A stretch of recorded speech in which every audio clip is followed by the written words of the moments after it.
고통과 이 고난, 우리의 삶의 어려운 문제들은 불현듯 우리에게 갑자기 닥쳐올 때가 많죠. 아무런 예고도 없이 우리가 준비되지 않았을 때에 갑자기 우리를 덮쳐오게 됩니다. 어떤 사람이 자신의 삶의 계획 속에 이러한 고난과 이러한 고통의 삶을 계획해 놓겠습니까? 아마 아무도 그런 사람은 없을 겁니다. 내 인생의 계획에 들어가 있지 않았던 그러한 일들이 갑자기 우리를 덮쳐올 때가 있습니다.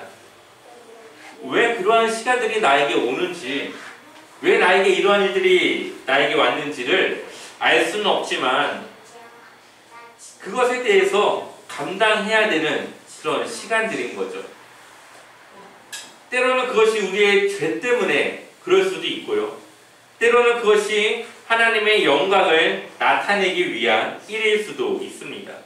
분명한 것은 그 모든 일들의 그 주권자가 되신 분은 하나님이시고, 하나님은 우리가 그 시간들을 이겨내고 무사히 잘 보낼 수 있도록 도와주실 뿐만 아니라 우리가 그러한 믿음으로 그 모든 시련의 시간들을 이겨내길 원한다는 것입니다.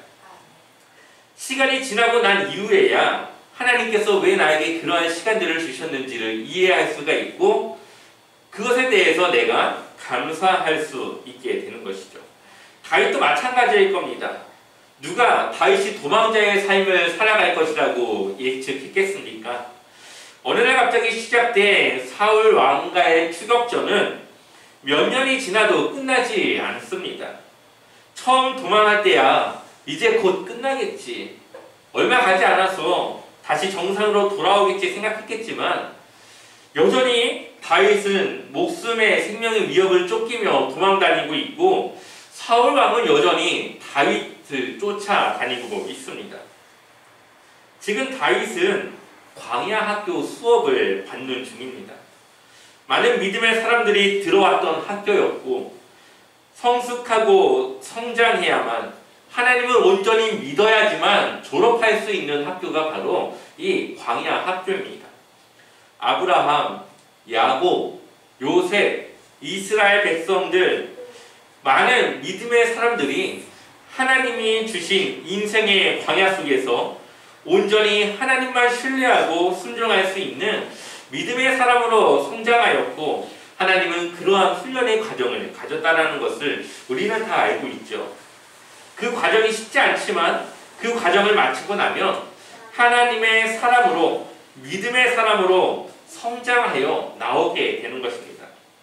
지금 이러한 광야 학교에 다윗이 들어갔고 훈련을 받는 중에 있습니다. 우리들도 마찬가지죠. 알 수 없는 시련의 시간들이 있고 다시 돌아가고 싶지 않은 과거의 시간들이 있습니다. 또 현재 그러한 고난과 고통을 우리가 진행하고 있는 중일 수도 있습니다. 그러한 시간들을 통해서 하나님은 우리가 하나님을 만나길 원하시는 것이죠. 많은 사람들을 보게 되면은 고통 중에, 고난 중에 하나님을 만났고 해결되지 않는 자신의 삶의 문제를 놓고 그 방법을 찾다가 하나님께 정착한 믿음의 사람들도 있습니다. 또한 어떤 이들의 믿음은 단단해지기도 합니다. 그냥 하나님을 들었고 알고 있고 그냥 성실히 교회 신앙생활을 하면서 하나님을 잘 믿는다 생각했지만 시련이 닥치자 그 믿음이 한순간에 무너져 내리는 것이죠. 그래서 자신의 연약한 믿음을 돌아보고 다시 하나님 앞에서 단단한 믿음으로 세워나가는 그러한 시간으로 갖게 되는 사람들도 있습니다. 결국은 하나님에 대한 그러한 불확실성의 믿음에서 하나님에 대한 확신으로 바뀌어지게 되는 믿음을 갖추게 되는 것입니다.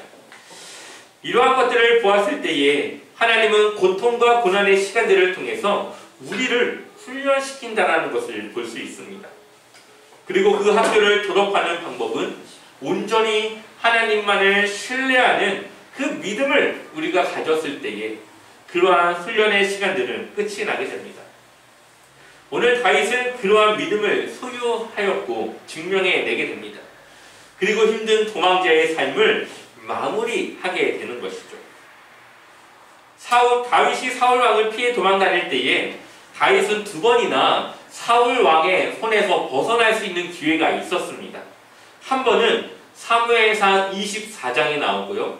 또 한 번은 사무엘상 26장, 오늘 우리가 읽었던 본문에 나오게 됩니다. 24장에서는 사울 왕이 용변을 보러 동굴을 들어왔을 때에 하필 그 동굴이 다윗이 있었던 동굴이었죠. 그래서 다윗과 그의 부하들이 얼마든지 사울 왕을 끝낼 수가 있었습니다.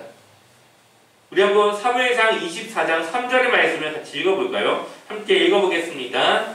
길가 양의 우리의 이른즉 불이 있는지라 사울이 들을 보러 들어가니라 다윗과 그의 사람들이 그굴 깊은 곳에 있더니 아멘. 사울 왕이 이제 큰 볼일을 보러 동굴을 들어갔는데 거기 누가 있습니까? 다윗과 그의 부하들이 깊숙이 숨어 있었습니다. 사울 왕이야 밝은 데서 어두운 곳에 들어오니까 어두운 동굴 속 깊은 것이 보이지 않았겠지만 어두운 곳에 있던 다윗과 그의 부하들은 밝은 곳으로 들어오는 사울 왕을 충분히 볼 수 있었습니다. 그리고 용변을 보는 그 순간에 딱 타이밍을 잡아서 얼마든지 사울 왕을 처리할 수도 있었죠. 그의 부하들은 다윗의 부하들은 다윗에게 그것을 이야기했습니다. 하나님께서 주신 기회라며 이 기회를 이용해야 된다고 말을 했죠.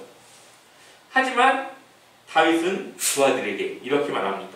우리 한번 24장 4절의 말씀 같이 읽어보겠습니다. 함께 읽겠습니다. 다윗의 사람들이 이르되 보소서 여호와께서 당신에게 이르시기를 내가 원수를 내 손에 넘기리니 내 생각에 좋을 대로 그렇게 하냐라 하시더니 이것이 그 날이니이다 하니 다윗이 일어나서 사울의 겉옷자락을 가만히 베니라. 아멘. 누가 봐도 이것은 하나님이 주신 상황 아니겠습니까? 다윗이 있는 동굴, 그때 당시 동굴이 많았을 텐데 하필 그 동굴을 들어와서 다윗이 있는 것을 모르고 사울은 큰 볼일을 보고 있을 그때에 하나님이 주신 기회라고 생각했을 수도 있을 텐데 다윗은 오히려 그 옷자락만 뱀으로써 그것도 마음에 찔려하는 그 다윗의 그 마음을 우리는 볼 수가 있습니다. 성경에는 나와 있지 않지만 인간적으로 다윗도 고민하지 않았을까요? 이것이 정말 하나님의 뜻일까? 정말 그것이 내가 해야 될 일일까? 하지만 다윗은 하나님께 기름 부음 받은 사울 왕에 대해서 생각했고 하나님께 소유된 사울 왕의 그 생명을 자신이 취하는 것이 하나님 보시기에 좋지 못하다는 것을 그가 생각했고 그의 생명을 빼앗는 것이 아니라 충분히 그럴 수 있음을 증명할 수 있는 옷자락만 그가 배워 나온 것입니다.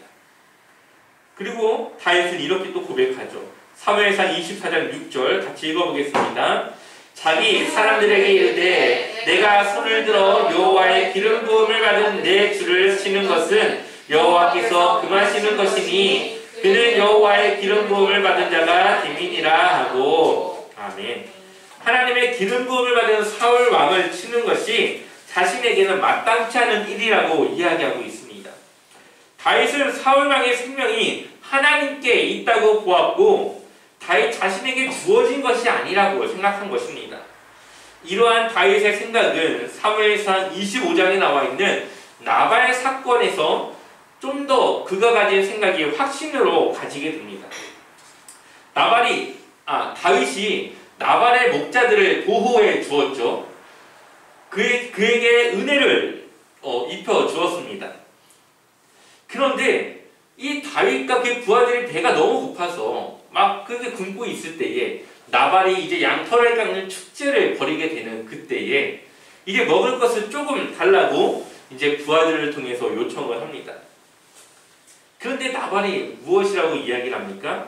사무엘상 25장 10절을 보니까 나발이 다윗의 사환들에게 대답하여 이르되 다윗은 누구며 이새의 아들은 누구냐? 요즘에 각기 주인에게서 억지로 떠나는 종이 많도다. 아멘. 이러면서 다윗을 자신이 모른다고 이야기를 하죠. 그런데 나발이 다윗을 정말로 몰랐을까요? 아마 알고 있었을 겁니다. 왜냐하면 이때 당시 다윗은 골리앗과 싸워 이긴 용사였고 사울 왕의 사위였고 천부장의 위치를 갖고 있는 아주 잘 나가는 군대 장교였기 때문입니다. 그런 다윗을 모를 수가 없는 것이죠. 또한 다윗이 사울 왕이 쫓겨 다닌 것을 그가 알기 때문에 주인에게서 억지로 떠나는 종이 많다라고 하면서 마치 다윗이 사울 왕을 배신하고 떠난 그런 나쁜 종과 같이 표현을 하고 있습니다. 이러한 내용을 들은 다윗이 얼마나 화가 났을까요? 자신은 은혜를 입혔는데 오히려 그것을 조롱과 모욕으로 갚는 이 나발의 모습에 이 다윗이 화가 나서 이 부하들을 데리고 그를 치려고 떠나려고 하는 그때가 되었습니다. 그때에 그 소식을 알고 그의 아내였던 아비가일이 음식을 싸들며 다윗을 찾아오게 되는 것이죠. 사무엘상 25장 6절의 말씀을 읽어볼까요? 함께 읽어보겠습니다. 그러나 이제나마 제가 당신을 만난 것은 여호와의 도움이라고 생각합니다. 여호와께서 살아계셔서 내주 당신의 손으로 친히 피를 흘려 복수하는 것을 막으셨습니다. 이제 내주 당신을 해하려는 자들과 당신의 원수들은 나발과 같이 될 것입니다. 아멘. 화가 난 다윗을 찾아간 아비가일은 하나님이 자신을 도왔다며 다윗을 도왔다며 이렇게 이야기를 하는 것이죠. 당신의 손으로 친히 피를 흘려 복수하는 것을 하나님이 자신을 통해 막았다는 것입니다. 왜냐하면 다윗은 기름 부음을 받았기 때문에 그러한 일을 할 필요가 없다는 것이죠. 다윗의 원수는 하나님의 원수고 다윗의 원수를 하나님이 치실 텐데 왜 굳이 당신이 그것을 해하려고 하느냐고 하면서 아비가일이 지혜롭게 이야기를 하는 것입니다. 사울과 같이 다윗도 기름 부음 받은 자 아닙니까? 그러니 다윗도 하나님의 소유된 백성이고 다윗의 그 원수를 하나님이 대신 갚으시는 것이죠. 아마 다윗은 자신이 사울을 친다 했다면은 오히려 사울의 원수가 자신이 되었을 것이고 하나님께서 자신에 대한 그 죄값을 물으셨을 것이라는 그런 아마 생각을 했을 것입니다. 그 결과 나발을 누가 심판합니까? 하나님이 심판하십니다. 그래서 사무엘상 25장 38절과 39절을 보면 한 열흘 후에 여호와께서 나발을 치시매, 그러니까 다윗이 그를 치러 오려고 했다라는 그 소식을 들은 이 나발이 무서워서 벌벌 떨고 있었던 거죠. 열흘 동안. 그럴 때 갑자기 나발이 죽게 됩니다. 39절의 말씀 같이 읽어볼까요? 39절 함께 읽어보겠습니다. 나발이 죽었다 함을 다윗이 듣고 이르되 나발에게 당한 나의 모욕을 갚아주사 종으로 악한 일을 하지 않게 하신 여호와를 찬송할지로다. 여호와께서 나발의 악행을 그의 머리에 돌리셨도다 하니라. 다윗이 아비가일을 자기 아내로 삼으려고 사람을 보내어 그에게 말하게 하매. 아멘. 결국 나발은 하나님의 심판을 받았고 다윗은 내 원수를 하나님이 대신 갚아주신다는 것을 그가 깨닫게 됩니다. 그리고 그 믿음이 다윗에게 생기게 되는 것이죠. 이제는 다윗과 함께 하시는 하나님이신 것을 그가 확신하게 되었고 이 사건을 통해서 사울 또한 하나님께서 심판하실 것이라고 하는 믿음을 그가 갖게 됩니다. 다윗의 이러한 고백은 시편 54편 1절에 기록이 되어져 있는데 54편 1절을 보면은 이 54편에 대한 제목이 나와 있습니다. 뭐라고 나와 있습니까? 10사람이 다윗이 있는 장소를 사울 왕에게 말했던 이 10사람이 사울에게 이르러 말하기를 다윗이 우리가 있는 곳에 숨지 아니하였나이까 하던 때에, 그러니까 다윗이 자신이 숨겨져 있는 곳을 사울 왕에게 들켰을 때에 쓴 시가 바로 이 시편 54편의 시인데 그때 다윗이 뭐라고 고백합니까? 하나님이여 주의 이름으로 나를 구원하시고 주의 힘으로 나를 변호하소서. 자신에게 죄가 없다고 하는 것을 변호해달라고, 그리고 그러한 자신을 구원해달라고 하나님께 기도하며 하나님께 고백하고 있습니다. 다윗은 나발의 죽음을 보며 하나님이 일하시고 직접 원수를 갚으시는 하나님이시라는 것을 그가 알게 되었습니다. 그리고 그 일이 사울에게도 동일하게 이루어질 것이라고 고백하고 있습니다. 그리고 결국 사울 왕도 다윗이 아니라 하나님의 방법으로 생명을 잃게 되는 것이죠. 다윗이 사울을 피해 숨어 있을 때에 10사람에 의한 고발로 숨어있던 장소를 들키게 됩니다. 그런데 다윗이 자신이 들킨 것을 이제 또 알게 되죠. 그래서 사울이 온다라는 소식을 그가 알고 있었고, 사울이 잠시 쉬기 위해서 잠을 자고 있는 그곳에 다윗이 그의 부하 아비새와 함께 그곳을 가게 됩니다. 그곳에 갔는데 한 3,000명의 사람들이 다윗을 잡기 위해서 몰려 있었고, 잠을 자고 있는데 한 사람도 깨어있지 않고 자고 있었습니다. 왜 그러냐? 하나님이 모두 잠재우셨기 때문이었죠. 사무엘상 26장 12절을 읽어볼까요? 함께 읽어보겠습니다. 다윗이 사울의 머리 곁에 창과 물병을 가지고 떠나가되 아무도 보거나 눈치채지 못하고 깨어있는 사람도 없었으니 이는 여호와께서 그들을 깊이 잠들게 하셨으므로 그들이 다 잠들어 있었기 때문이다. 아멘. 3,000명의 사람들이 다 잠이 들어 있었죠. 아마 불침번을 서고 교대하며 사울왕을 지키는 사람들이 있었을 텐데 그들까지도 하나님이 모두 잠을 재우셨습니다. 마치 하나님이 다윗에게 너가 원하는 대로 하렴 하면서 그를 시험하는 것 같은 상황입니다.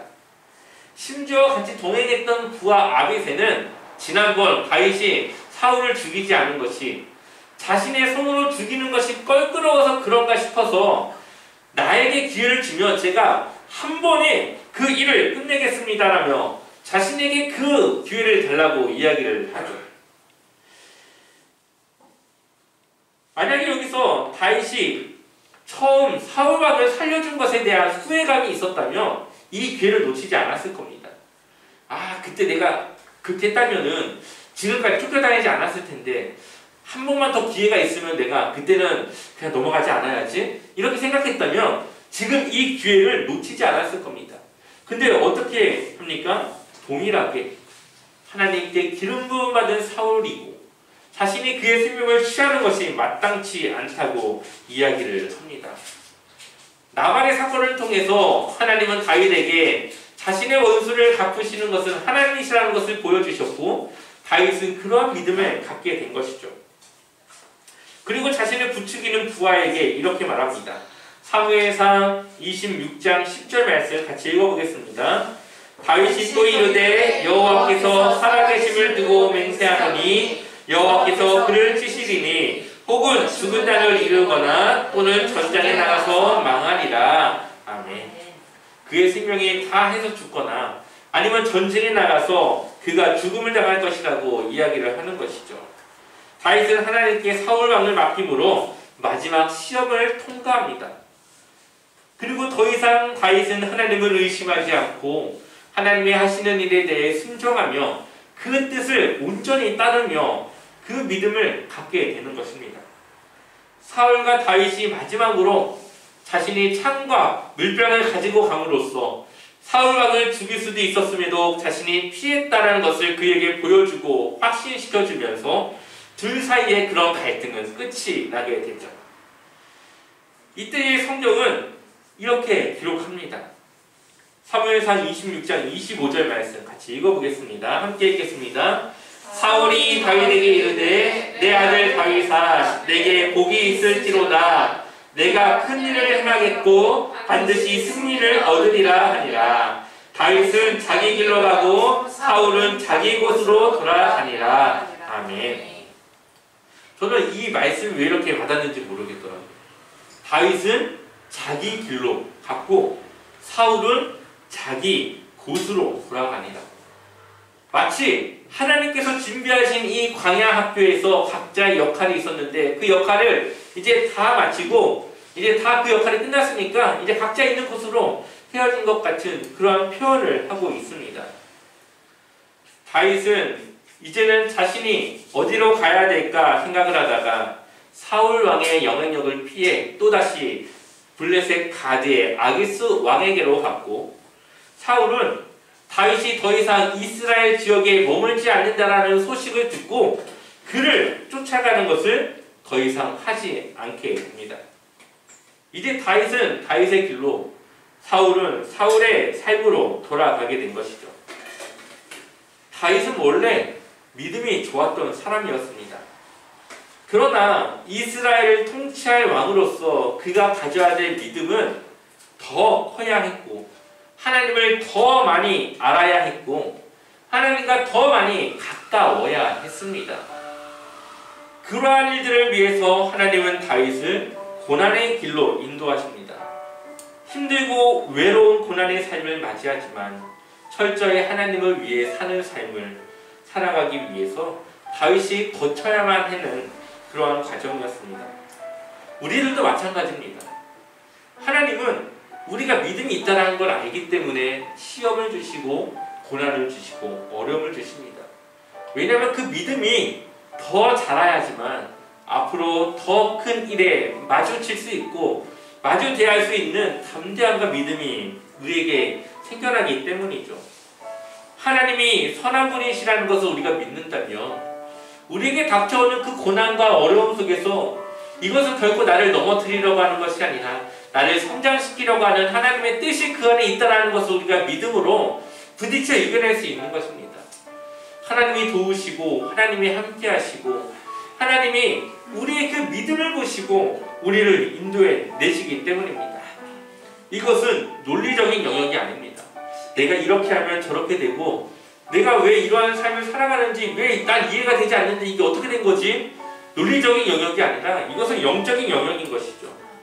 우리가 하나님의 말씀에 순종하느냐 순종하지 않느냐, 하나님의 뜻을 우리가 따라 살아가느냐 따라가지 않느냐, 우리에게 처해진 우리의 삶을 하나님께 맡기느냐 내가 그 삶을 주관하느냐, 우리의 영적인 부분, 우리의 삶의 부분을 하나님이 보시고자 하는 것입니다.